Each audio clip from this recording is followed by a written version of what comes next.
y'all, guess what? We're back on the Alex on the Map YouTube channel. What?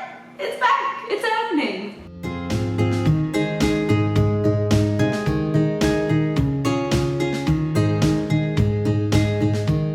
Hey guys, if you don't know me already, I'm Alex from Alex on the Map, and today we're going to talk about one of my favorite places in the world. Actually, probably my favorite place in the world. It's Glacier National Park.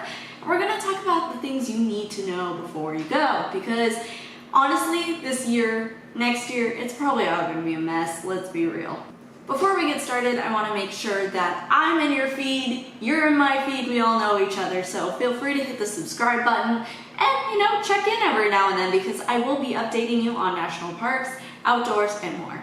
So the first thing we're going to talk about when we talk about Glacier this year is the reservation system. It's hard to get around. It is the thing that is going to keep you from really enjoying your Glacier National Park trip, unfortunately. Personally, I'm a big fan of the reservation system, but I recognize it has problems, like you might not be able to get it for the dates you want to go, or they might sell out in 5 seconds and you're not able to get them even if you're on time. Even if you are the most prepared you possibly can be, reservations are a bit of a thorn in the side, especially since they are more confusing than ever before because there are 4 different types of reservation systems for the park in 2023.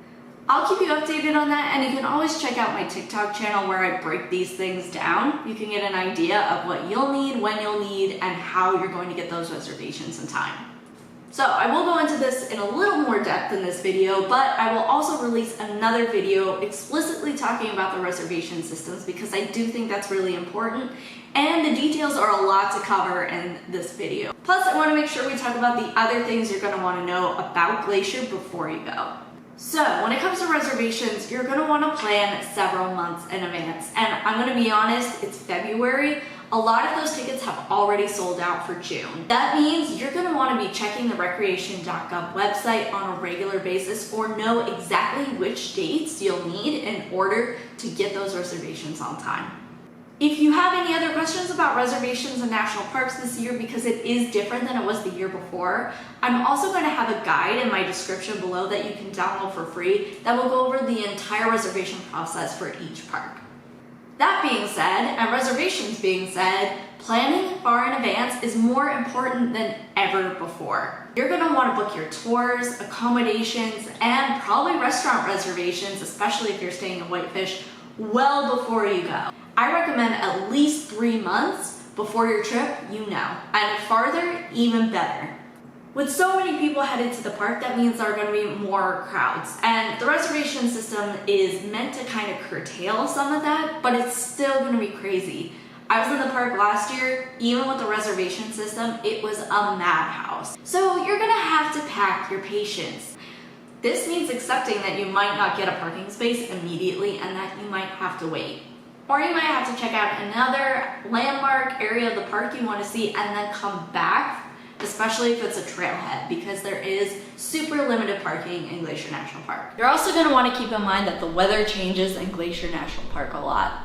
I recommend packing a ton of layers before you go, and layers for a bunch of different things, because Glacier's been known to get snow in July, so just keeping that in mind. Most likely you're not going to want your heavy parka, but it's good to have a few layers just in case a storm picks up, some rain comes in, whatever. Make sure you have a few packed and you can stick them in your day pack when you go. Some more news about Glacier that is maybe great for the environment but not so great for people is that there has been an increase in bear activity lately. That means you're definitely going to want to bring bear spray when you go out on your hikes with you. Keep in mind that you can get bear spray usually at an outdoor store in Montana, or you can ask your hotel front desk when you're there if they have any extra bear spray lying around. I've done this a few times in Alaska and other bear areas, and people tend to leave behind their bear spray because they can't bring it on the plane with them. Bear spray can also be pretty expensive, so this is a great way to save a little extra cash.